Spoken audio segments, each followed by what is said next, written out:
안녕하십니까. 이번 시간에는 생산 시스템에 대해서 학습을 하도록 하겠습니다. 먼저 1.1에 보시면 생산 시스템의 개념부터 나온다. 그죠? 개념에 보시면 먼저 시스템에 대한 정의가 나옵니다. 시스템.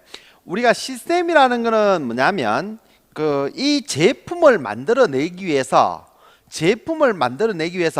뭐 예를 들어서 여러 가지 공정을 거치게 되겠죠. 예를 들어서 요 제품을 만들어낸다라고 봤을 적에 우선은 우리가 원재료가 들어와야 되겠지, 그죠? 요 제품을 만들기 위한 원재료가 들어와야 될 것이고, 원재료가 들어오면 그 원재료를 가지고 공정에 투입을 하게 될 겁니다.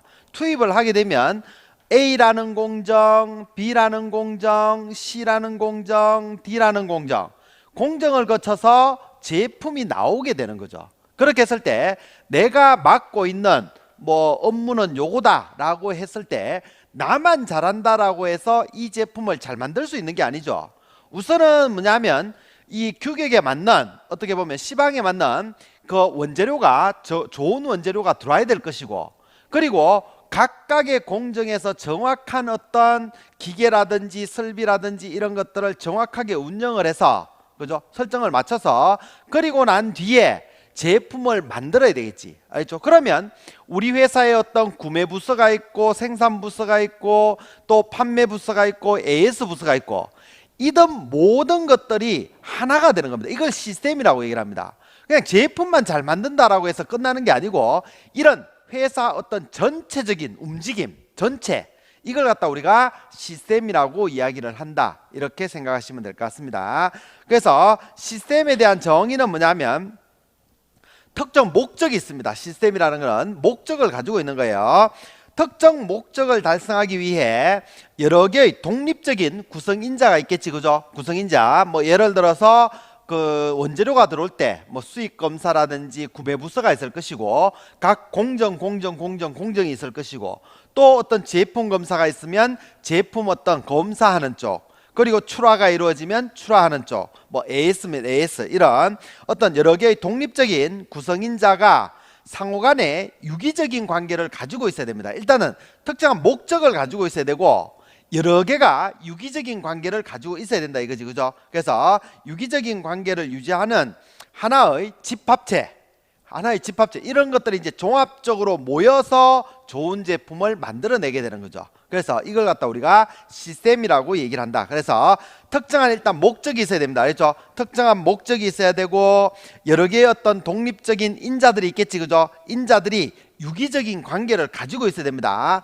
유기적인 관계를 가지고 하나의 집합체를 이룰 때 우리는 이걸 시스템이라고 얘기를 한다. 시스템은 그렇기 때문에 집합, 무슨 얘기인지 아시겠죠? 집합, 그리고 관련성, 서로 간에 어떤 관련성이 있어야 된다 그랬어요, 그죠? 유기적인 관계가 있어야 된다 그랬죠. 그래서 관련성, 그리고 또 목적이 있어야 된다 그랬지, 알겠죠? 목적 추구. 목적이라는 거는 쉽게 얘기를 하면 고객 만족, 뭐 이런 것들이 되겠지, 그죠? 그렇게 해서 목적 추구성, 그리고 환경 정서, 외부 환경에 적응하면서 가야 되겠지, 알죠? 독립적으로 움직이는 게 아니잖아, 그죠? 뭐 이런 것들을 갖다 우리가 시스템이라고 얘기를 한다, 이렇게 보시면 될 것 같습니다. 그러면 여기에서 시스템의 어떤 구성인자가 아닌 것은 시험에 이렇게 나올 수가 있겠죠. 그렇게 해서 뭐 기능성 이런 것들이 나옵니다. 이런 거는 없습니다. 기능성 이런 것들은 없고, 집합성, 모여야 되고, 일단은 모였는데 관련성, 서로 관련이 있어야 된다 그랬죠. 관련성을 가지고, 그리고 어떤 특정한 목적을 위해서 목적 추구성, 그리고 환경에 적응하면서 그렇게 움직이는 걸 우리가 시스템이라고 이야기를 한다, 이렇게 보시면 될 것 같습니다. 그리고 두 번째 보면 이제 생산 시스템이라는 게 있다, 그죠? 생산 시스템이라는 거는 이제 제품을 만들어내기 위한 어떤 생산, 전체적인 어떤 생산 시스템을 우리가 생산 시스템이라고 얘기를 하는데, 거기에 보면 이 생산 시스템이라는 거는 우선 제품을 만들어내기 위해서는, 뭔가를 만들어내기 위해서는 회사에서는 뭔가를 투입을 해야 되겠죠. 인풋이라고 얘기하는 투입이 있어야 됩니다. 인풋, 그죠? 인풋이라고 얘기를 하는 투입이 있어야 되고, 그러면 여기에서 이제 인풋이라는 거는 이제 우리가 여러 가지가 투입될 수가 있겠죠. 인풋이 이루어지고 나면 여기에서 각 공정을 거치면서 변환 과정을 거칩니다. 변환 과정을 거치고 나면 아웃풋이 되겠지, 그죠? 아웃풋 이렇게 될 겁니다. 아웃풋으로 나오는데 우리가 여기에 투입물이라는 거는 여러 가지가 될 겁니다. 회사에 다니면 어떤 사람을 투입할 수도 있을 것이고, 또 기계를 투입할 수도 있을 것이고, 또 뭐 예를 들어서 토지도 있고, 그죠? 토지. 또 뭐 돈도 투입할 수 있을 거, 여러 가지가 투입이 되는 거죠. 이런 것들이 투입이 돼서 변환 과정을 거치겠죠.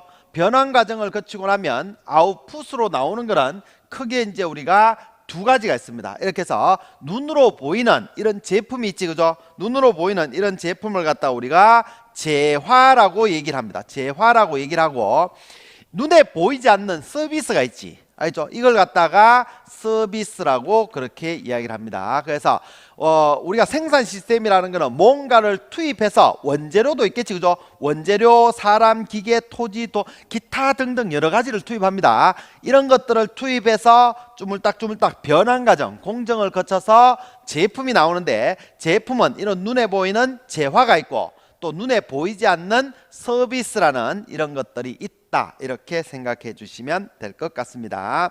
그래서 투입물은 이제 거기에 보면 뭐 자본도 있고 에너지도 있고 노동, 시설, 자재, 뭐 정보, 기술 등등등 굉장히 많습니다. 이런 것들을 우리가 투입 요소라고 얘기를 하는데, 이 투입이라는 거는 결국은 우리가 그 앞에서 했던 포엠이 있었지, 그죠? 포엠 이렇게 보시면 됩니다. 물론 이제 이렇게 볼 수도 있는데 크게